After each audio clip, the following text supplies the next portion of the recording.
Hints will tell you all about what you can do with Merlyn.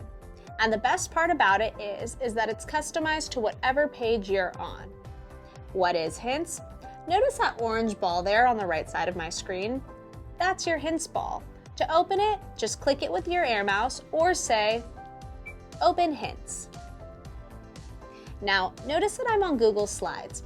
My Hints tells me all about what I can do with Merlyn on Slides specifically.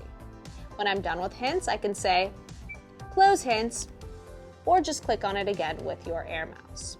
You can move this orange ball anywhere on your screen. And if you want to hide it, just say, Hide Hints. Want it back? Say, Show Hints. And it'll appear right where you left it. Try it out and happy teaching with Merlyn.